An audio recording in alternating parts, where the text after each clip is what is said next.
अस्सलामुअलैकुम। मैं शबीना सैयद आपका मिल्लत टाइम्स में खैर मकदम करती हूँ। खुदा बख्श लाइब्रेरी को तोड़ना अपने ऐतिहासिक धरोहर को ढाना है। पूर्व IPS अधिकारी ने राष्ट्रपति को लिखी चिट्ठी। बिहार विप्लवी परिषद के चेयरमैन अमिताभ कुमार दास ने देश के राष्ट्रपति रामनाथ कोविंद को एक पत्र लिखकर पटना की खुदा बख्श लाइब्रेरी को तोड़ने के खिलाफ उसको बचाने की गुहार लगाई है। उन्होंने बिहार के मुख्यमंत्री पर यह आरोप लगाया है कि उन्होंने कुछ भ्रष्ट ठेकेदारों और टेंडर माफिया के आदेश पर पटना की ऐतिहासिक खुदा बख्श लाइब्रेरी के कुछ हिस्सों को तोड़ने का फैसला किया है। उन्होंने कहा कि यह लाइब्रेरी पूरी इंसानियत की विरासत है, हिंदुस्तान की गंगा जमुना की निशानी है। पूरा बिहार इस पर फख्र करता है। ये बिहार के लोगों का धरोहर है। एक पुस्तक प्रेमी होने के नाते मुझे सरकार के इस फैसले से बहुत सदमा पहुंचा है। मैंने बरसों तक एक IPS अधिकारी के रूप में देश को अपनी सेवाएं प्रदान की हैं। नीतीश सरकार द्वारा पटना की खुदा बख्श लाइब्रेरी को जमींदोज करने के फैसले के खिलाफ मैं भारत सरकार द्वारा मिले पदक को आपको लौटा रहा हूँ। दरअसल अशोक राजपथ पर लगने वाले जाम से छुटकारा पाने के लिए इस इमारत के कुछ हिस्सों को तोड़ना ही एकमात्र रास्ता बताया जा रहा है। संस्था का कहना है कि विकास कार्य को लाइब्रेरी की कीमत पर नहीं ठहराया जा सकता। अशोक राजपथ पर लगने वाले जाम को कम करने के लिए और भी विकल्प मौजूद हैं। संस्था का कहना है कि जिला प्रशासन को संस्था के बताए हुए विकल्पों पर विचार करना चाहिए। Amitabh Kumar Das, IPS 94 batch.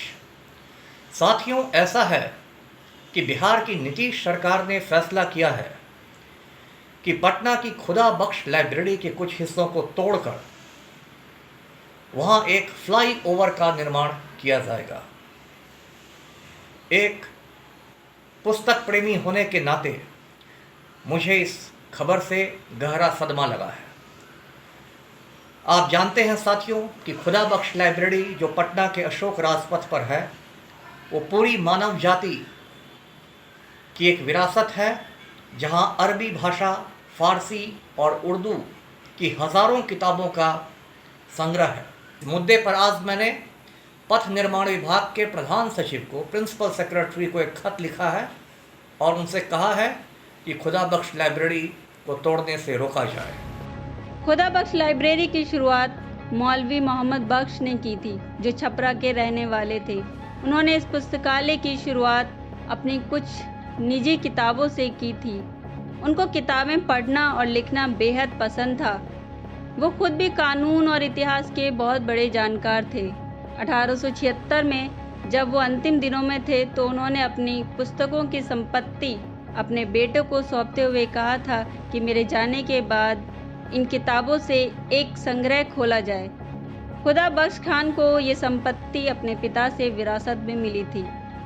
बाद में लोग इस लाइब्रेरी को संबोधित करते हुए इस इमारत का नाम उनके नाम पर रखा था। 1888 में तकरीबन 80,000 रुपये की लागत में इस 2 मंजिला इमारत को खड़ा किया गया था और 1891 में 29 अक्टूबर को जनता की सेवा में लगा दिया गया।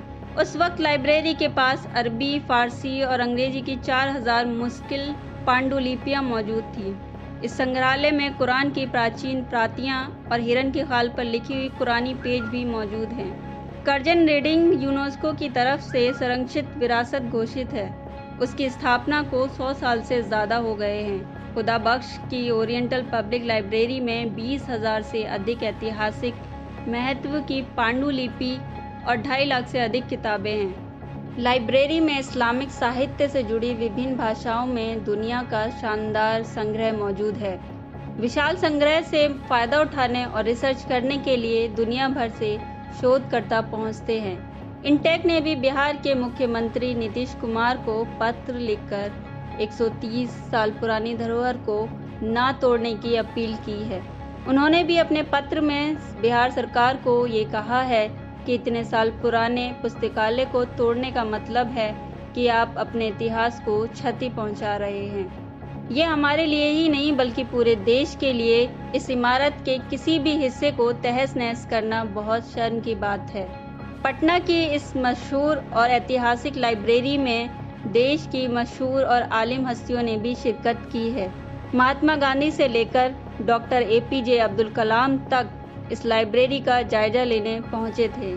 खुदाबख्श लाइब्रेरी के डायरेक्टर को पुल निर्माण निगम की तरफ से एक NOC देने के लिए नोटिस दिया गया है, लेकिन खुदाबख्श लाइब्रेरी के डायरेक्टर सहित कई साहित्यिक संस्थाओं ने इसका विरोध किया है। खुदाबख्श लाइब्रेरी की डायरेक्टर ने पटना के जिलाधिकारी को इस रास्ते को बदलकर दूसरे रास्ते से पुल निर्माण की मांग की है और साथ ही 4 अल्टरनेटिव रास्ते भी उन्होंने जिला प्रशासन को सुझाए हैं।